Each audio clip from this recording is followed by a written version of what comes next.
कैसे हुई। तो पिछले भाग में हम लोगों ने इस प्रकार से देखा कि परमेश्वर ने किन उद्देश्यों को सामने रखकर एक नारी की रचना की। इस भाग में हम विचार करेंगे कि परमेश्वर ने नारी की रचना किस प्रकार की। तो यदि हम उत्पत्ति की किताब उसका 2 अध्याय 20 से 24 पद जब हम लोग पढ़ते हैं, उत्पत्ति की किताब उसका 2 अध्याय और उसका 20 से लेकर के और उसका 24 पद जब हम लोग इस प्रकार से पढ़ते हैं तो यहाँ पे पाते हैं, अतः आदम ने सब जाति के घरेलू पशुओं, आकाश के पक्षियों और सब जाति के जंगली पशुओं के नाम रखे, परंतु आदम के लिए कोई ऐसा सहायक न मिला जो उससे मेल खा सके। तब यहोवा परमेश्वर ने आदम को गहरी नींद में डाल दिया और जब वह सो गया तब उसने उसकी एक पसली निकालकर उसकी जगह मांस भर दिया। और ऐसा हुआ कि परमेश्वर ने उस पसली को जो उसने आदम में से निकाली थी स्त्री बना दिया और उसको आदम के पास ले आया।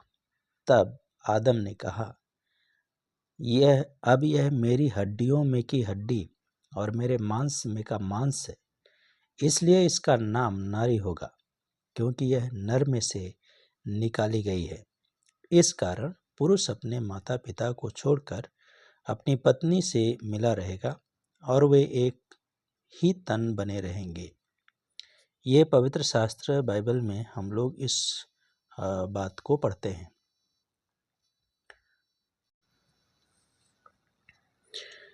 तो इस जगह में हम लोग पाते हैं कि आदम की सृष्टि के पश्चात परमेश्वर ने जिन जीवितधारियों की रचना की, जिस प्रकार से घरेलू और बनैले पशु और कीड़े मकोड़े, पेड़ पौधे और हर एक प्रकार के जीव जंतुओं को बनाया और उनका नाम रखने के लिए आदम के पास में लाया, और आदम को यह सौभाग्य प्राप्त हुआ कि उसने सबका नामकरण किया। सभी जीव जंतुओं की सृष्टि आदम की संगति और प्रसन्नता के लिए की गई थी, लेकिन आदम इनमें से अपने लिए कोई भी सहायक न प्राप्त किया।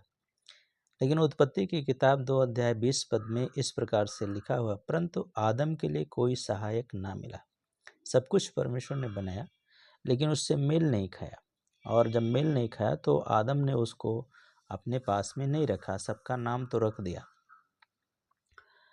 और जानवर शायद थोड़े समय के लिए इंसान को बहला सकता है और उसके मनोरंजन का कारण बन सकता है, उसको हंसा सकता है, लेकिन उसके संपूर्ण जीवन में वह उसका जीवन साथी नहीं बन सकता है या सहायक सिद्ध नहीं हो सकता है।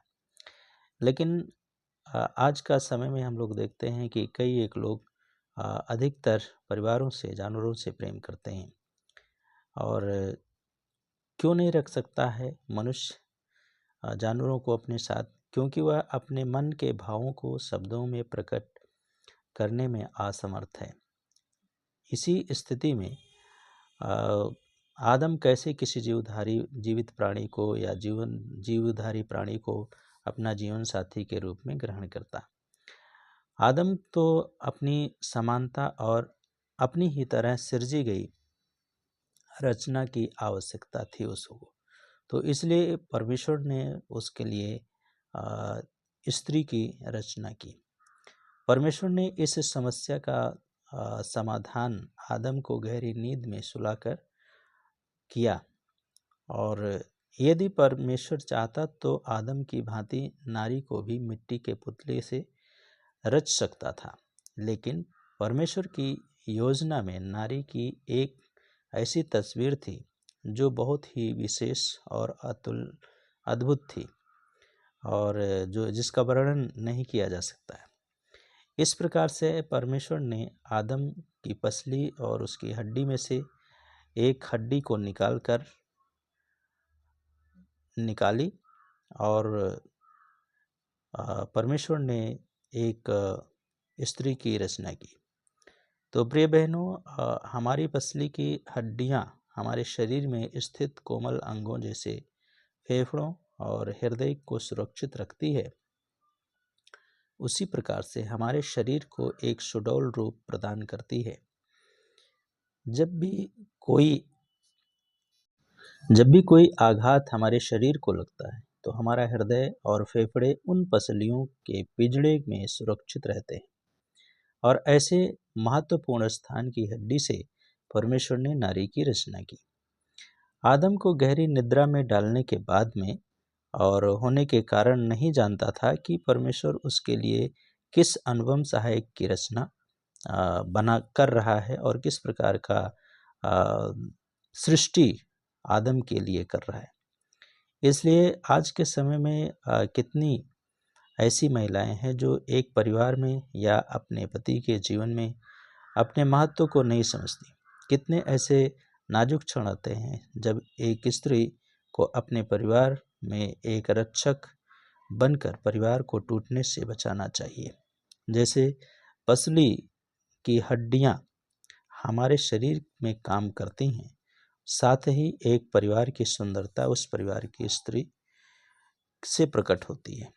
नीति वचन की किताब जब हम लोग पढ़ते हैं उसका 14 अध्याय उसी 1 पद में, तो वहाँ पे लिखा, हर बुद्धिमान स्त्री अपने घर को बनाती है पर मूढ़ स्त्री उसको अपने ही हाथों से ढा देती है। तो एक स्त्री अपने घर को बनाती है और लेकिन जो मूर्ख स्त्री होती है वो अपने घर को ढा देती है।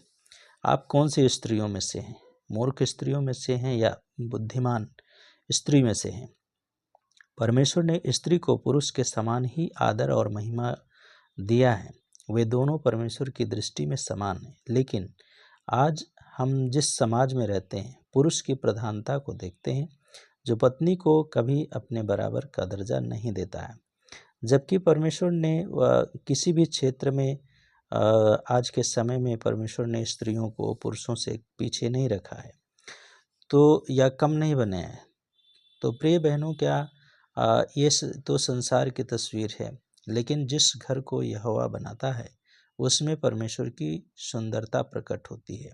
वहाँ पत्नी पति की अधीनता में रहकर परिवार का संचालन करती है।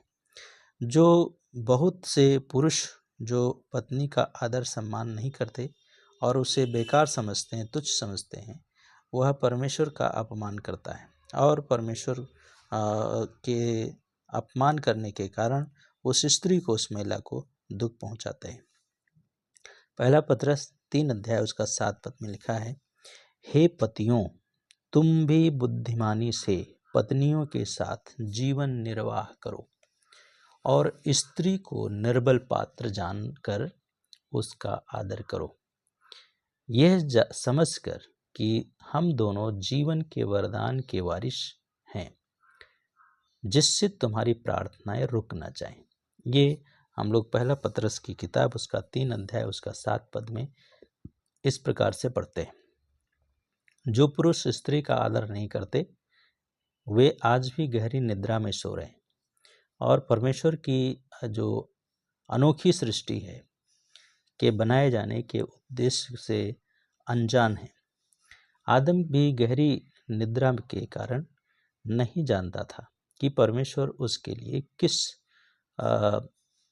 अनोखी चीज की सृष्टि कर रहा है, अनुपम सृष्टि की कर रहा है और रचना कर रहा है। लेकिन जब वह जागृत अवस्था में आया तो परमेश्वर की उस सुंदर रचना को देखा तो वह कह उठा, अब यह तो मेरी हड्डियों में की हड्डी और मेरे मांस में का मांस है, अतः इसका नाम नारी होगा क्योंकि यह नर में से निकाली गई है। परमेश्वर की इस रचना को आदम ने बड़े आनंद और उत्साह से ग्रहण किया। बाकी जो सृष्टि किया था परमेश्वर ने, जीवधारियों को बनाया था, उसको आदम ने ग्रहण नहीं किया था इतने आनंद के साथ में जितने आनंद के साथ में स्त्री को उसने ग्रहण की थी। तो आज परमेश्वर ने एक नियम भी ठहराया है, जो उत्पत्ति की किताब 2 अध्याय उसका 24 पद में लिखा है, इस कारण पुरुष अपने माता पिता को छोड़कर अपनी पत्नी से मिला रहेगा और वे एक ही तन बने रहेंगे। अर्थात वे दो नहीं होंगे परंतु एक होंगे। और अधिकतर ये देखा गया है कि कई परिवार इसलिए टूट जाते हैं क्योंकि विवाह के पश्चात भी पति पत्नी को अपनी देह समझकर उसका आदर नहीं करते और वह अपने परिवार को अपनी पत्नी से अधिक महत्व देता है। कभी कभी पूरा परिवार एक तरफ होकर पत्नी का शोषण करता है और उसे शारीरिक रूप से और मानसिक रूप से यातना देने से नहीं हिचकते हैं। और आज यदि परिवारों का ऐसा रूप है तो यह परमेश्वर की आज्ञा का उल्लंघन है। ऐसे परिवारों में परमेश्वर का निवास नहीं है। मेरे विचार से में पतरस द्वारा पत्नी को निर्बल पात्र इसलिए कहा गया है क्योंकि वह अपने लोगों को छोड़कर ऐसे परिवार में आती है जो पूरी रीति से या पूर्ण रूप से भिन्न होता है, अलग परिवार होता है। यदि पति का साथ प्राप्त हो तो वह असहाय होने और अकेलेपन का अनुभव करती है। अतः जिसके हाथों में वह अपने को समर्पित कर देती है, उसका कर्तव्य है कि वह अपनी देह के समान उससे प्रेम करे। तो स्त्री का सम्मान करने का और स्त्री से प्रेम करने का और इसका जिम्मेदारी पुरुष की है। और उस जिस घर में एक नई अपने घर को छोड़कर दूसरे के घर में आती है, उसका आदर और सम्मान करना चाहिए और उसके साथ में बने रहकर उसकी हर एक दुख और सुख में उसके संग होकर उसकी प्रशंसा करनी चाहिए और उसके अकेलेपन को दूर करने के लिए हमेशा तत्पर रहना चाहिए। कई बार परिवारों में देखा जाता है कि महिला को अकेला छोड़ दिया जाता है और वो अपने आप में निंदनीय पात्र बन जाती है कभी कभी। तो हमें निंदनीय नहीं परंतु आशीषित होना चाहिए। इसलिए परमेश्वर की इस अमूल्य सृष्टि को, बहुमूल्य सृष्टि को, अनुपम सृष्टि को हमें याद। सो परमेश्वर ने इस प्रकार से नारी की रचना की है और स्त्री को रच करके बनाया है, पुरुष को भी रच करके बनाया है। इसलिए एक दूसरे का सम्मान करते हुए हमें प्रभु का डर और भय में चलना चाहिए। परमेश्वर आप सबको आशीष दे। आइए प्रार्थना करें। प्रभु, हम प्रार्थना करते हैं इस अनमोल सृष्टि के लिए जो आपने पुरुष की सहायता के लिए बनाया और स्त्री की सहायता के लिए बनाया, एक दूसरे का पूरक बनाया। हम उसके लिए धन्यवाद देते हैं। प्रार्थना करते हैं हर एक महिला और हर एक पुरुष अपनी कर्तव्यों को समझकर, जानकर, आपके साथ में चलकर आपकी महिमा करने पाए।